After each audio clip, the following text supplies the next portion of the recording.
इन बातों की भनक ज्योति को लगी तो वो मीरा को लेकर सीधा सरपंच के वहां पहुंची। सरपंच जी, हमें आपसे इंसाफ चाहिए था। मेरे माँ बाबूजी की जमीन पर मेरे चाचा जबरदस्ती का दावा कर रहे हैं और आप लोग उनका साथ दे रहे हैं। मुझे आपसे यह उम्मीद नहीं थी। हम कोई अबला नहीं है, हम ऐसे चुप नहीं रहेंगे। सरपंच जी, ऐसे कैसे कोई भी आकर हमारी जमीन हड़प लेगा?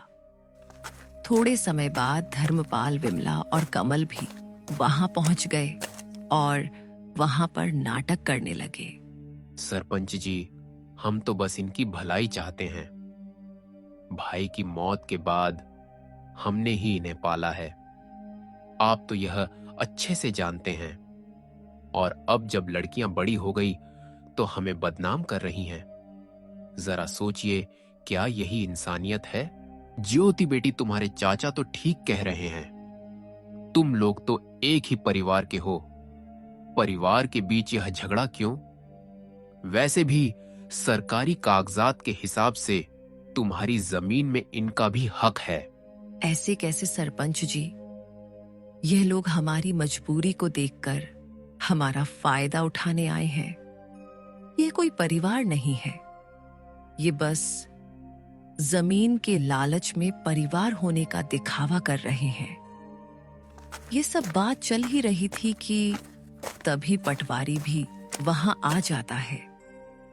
हरिश्चंद्र की जमीन कानूनी तौर पर सिर्फ उनकी नहीं है, इसमें उनका भाई धर्मपाल का भी हिस्सा है।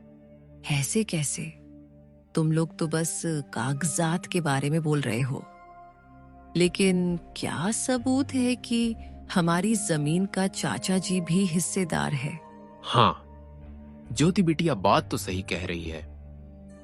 तुम लोग कुछ पुख्ता सबूत भी पेश करो, तब जाके मैं पंचायत बुलाकर सही फैसला ले पाऊंगा। सरपंच के मुंह से यह सुनने के बाद धर्मपाल, विमला और कमल थोड़ा हताश जैसे नजर आए और वे लोग वहां से निकल गए।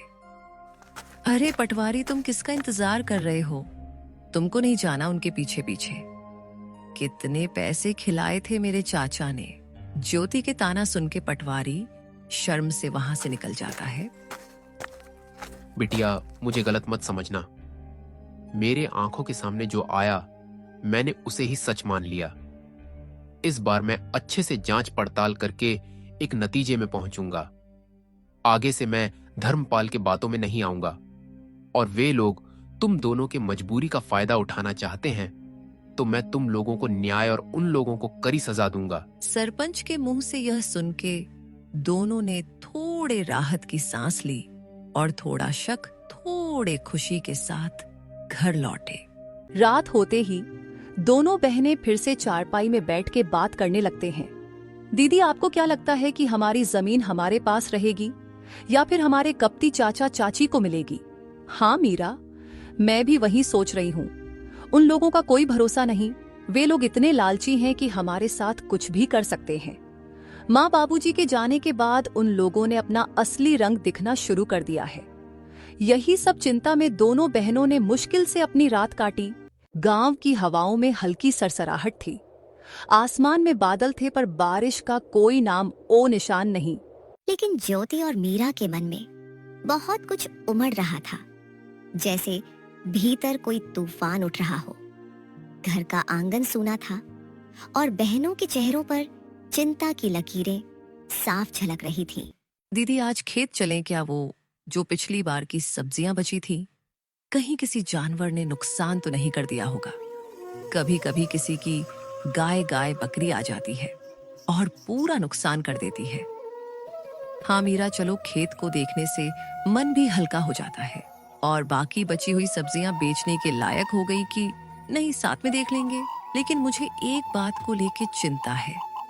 गाय बकरी का तो पता नहीं, बस कोई इंसान हमारे खेत को नुकसान ना पहुंचाए। वैसे भी हमारे अपने ही हमारे जमीन पर बुरी नजर डाले हुए हैं। दोनों बहनें खेत की ओर चल पड़ी। रास्ते में पेड़ों की छाव थी और चिड़िया की सहल पहल।